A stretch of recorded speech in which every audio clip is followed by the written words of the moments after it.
The girl accidentally dropped a potato while moving things. This potato would completely change the beggar's fate. The beggar picked up the potato and reminded the girl she had dropped something. Seeing the beggar's kind nature despite her ragged clothes, the girl took her in and gave her a job in the kitchen of her restaurant. Unexpectedly, the beggar's skillful slicing of meat was perfectly consistent in length. The chefs marveled, saying even the master chef couldn't match her knife skills. It turned out the young man was a 3-time champion of a cooking competition, but his apprentice, wanting to become the top chef, poisoned his tea. Although the young man didn't die from the poison, he lost his memory and became a beggar. The girl, seeing the young man's good character and no place to go, took him in and gave him a job as an assistant to the master chef. Seeing how close they were, the master chef became jealous. He intentionally made things difficult for the young man, asking him to slice the meat. Each slice had to be 1 inch long and 3 millimeters wide, to preserve the perfect texture of the meat. Before the master chef even finished speaking, the young man had already prepared the meat and placed it in front of him. The meat slices were perfect, with no deviation. Everyone praised the young man's knife skills, saying they surpassed the master chef's. The master chef took the meat, showing disdain and claiming it was just passable. To get rid of the young man and marry the girl, the master chef asked him to beat an egg.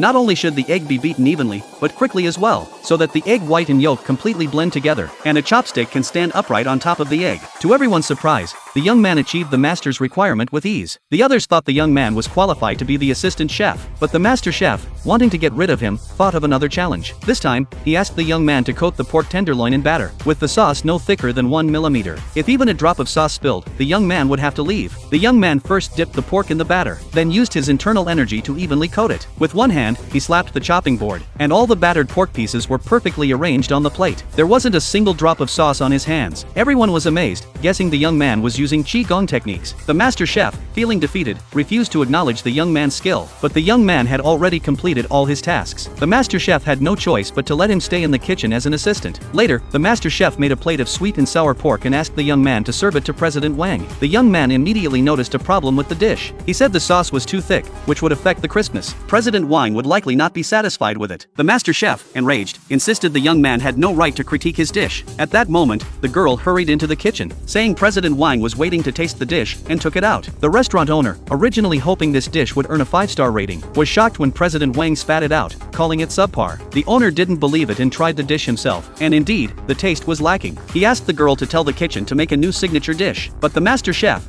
being the most skilled cook at the restaurant, claimed that sweet and sour pork was his specialty. The other chefs were doubtful they could make a dish that would satisfy President Wang. At that moment, the young man silently started to cut the ingredients. The master chef tried to stop him, saying even if they made a new dish, it wouldn't be his job to do it. However, seeing the young man's knife skills, the girl was impressed. She decided to let him make the dish and placed the future of the restaurant in his hands. The young man took a chicken and began preparing it. Meanwhile, the owner was trying to calm President Wang's frustration. Suddenly, the rival restaurant owner arrived with 3 chefs to provoke them. They first mocked the sweet and sour pork, then invited President Wang to their restaurant to try their food. Coincidentally, the young man walked by with a newly prepared dish. When the rival owner saw the dish, which was a mud ball, he immediately began to ridicule it. President Wang was about to leave in anger, but the young man smashed open the mud ball with a hammer, revealing a lotus leaf inside. Then, a phoenix flew out from the lotus leaf. This scene stunned everyone present. Even the president of the Food Association, Mr. Wang, was left speechless. He exclaimed that the fragrance of the dish was so smooth and divine, as if he were in an enchanted realm.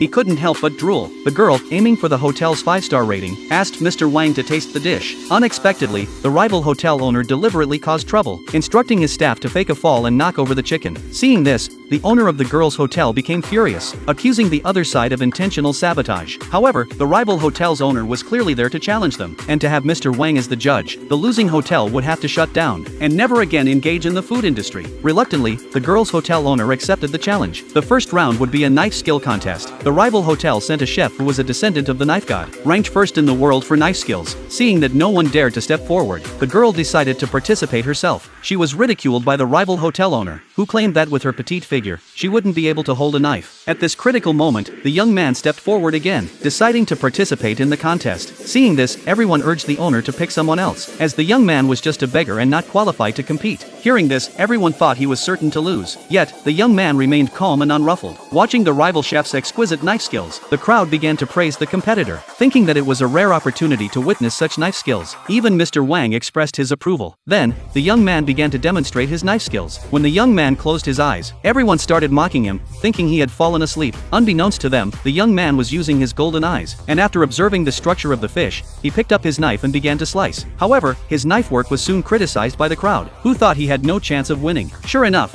When the two presented their fish slices on the table, Mr. Wang praised the rival chef's slices for being thin and delicate, while he criticized the young man's slices as subpar. Just as he was about to announce the winner of the first round, the crowd noticed that the fish the young man had sliced was still alive. This miraculous knife skill amazed everyone. In the end, Mr. Wang declared the young man the winner. The girl couldn't believe the beggar she had taken in had such exceptional culinary skills. The second round was focused on pasta. The rival hotel sent a competitor who was a descendant of the royal palace chefs. Looking at the competitor's elderly appearance, the head chef of the girls' hotel felt confident he could beat him, so he volunteered for this round of the contest. He was full of confidence in the noodles he had made, mocking the elderly competitor, claiming he was sure to lose. However, he underestimated the man's true ability. The man used his inner strength to knead the dough, then began to stretch the dough into long, thin noodles, and even started waving them around his head. At this point, someone realized the man was making dragon dance noodles. Upon the young man's reminder, the head chef quickly threw the noodles into the pot to cook. When both sides served their noodles in bowls, the young man was already certain the head chef had lost. Sure enough, Mr. Wang, after inspecting both dishes, announced the rival hotel as the winner. This deeply disheartened the head chef. Now, the score between the two hotels was 1-1, and the winner would be determined in the third round. In the third round, the contestants would each make a dish. The girl remembered the young man's exceptional culinary skills from earlier, so she decided to have him represent the hotel in this round. Although the head chef and others disagreed, there was no other choice but to have the young man compete. Seeing the rival hotel's contestant, the hotel owner exclaimed that he was the grandchild of the culinary god. Everyone thought they had already lost this round. What they didn't know was that the young man was the culinary god himself. Soon, the third round officially began.